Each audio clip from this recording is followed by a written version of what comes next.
Дали има доказ дека сме посетувани од вонземски цивилизации? Можеби одговорот на ова прашање ќе го добиеме разгледувајќи го случајот на Уитли Стрибер. Кој е Уитли Стрибер? Тој е познат американски писател, чии дела се преточени во повеќе познати филмови, меѓу кои познатиот филм The Day After Tomorrow. Писателската кариера ја започнал во 1979 година и од тогаш напиша над 40 книги, но неговото најпознато дело е Communion. Тоа е книгата во која го опишува своето страшно искуство кога, како што вели, вонземјани го одвеле на вселенски брод и на него извршиле неколку медицински процедури. Оваа блиска средба од трет вид Витли ја имал во 1985 година, кога со својата сопруга и син биле во нивната куќа во планински предел на северот на државата Њу Јорк. По некое време поминато со тежок посттрауматски стрес по овој настан, тој се решил да го опише целото искуство во книгата што подоцна ќе стане епски бестселер. Неговото искуство е детално опишано во книгата, а и надвор од неа во бројните, веројатно над 100 интервјуа кои Витли ги дал досега на оваа тема.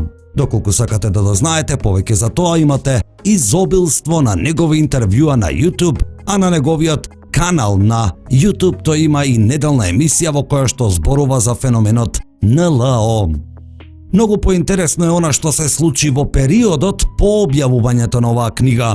Во 80-тите години немало ни интернет, ни смартфони и тоа беше време кога издавањето на книга беше многу вредно нешто, многу повредно отколку што е денес. Секоја нова книга, од која што се очекуваше да биде хит, се поставуваше на излозите на илјадниците книжарници низ Америка, покривајќи го целиот излог со наредени книги една над друга, прикажувајќи ја корицата за да може сите да ја видат. На корицата на Communion беше представен ликот на една раса од вонземјаните со кој Витли имал блиска средба. И тоа е она што ја направи оваа книга вистинска сензација. Голем број луѓе ја видоа корицата на книгата и го препознаа ликот на вонземјанинот од нивните сопствени искуства. Искуства за кои многу од нив не кажувале на никој од страв да не бидат исмејувани. Но Communion ги охрабри и во периодот по објавувањето на книгата половина милион луѓе му испратиле писма на Витли за да му кажат дека и тие имале блиска средба со битието на корицата од книгата. 500.000 луѓе го препознале ликот на вонземјанинот и се охрабриле да му ги раскажат своите искуства на Витли. И сега да одговориме на прашањето дали имаме доказ дека сме посетувани од вонземски цивилизации. Иако е прилично навредливо кон сите тие луѓе да речеме дека поради било кои причини 90% од тие искуства во писмата до Витли биле неавтентични.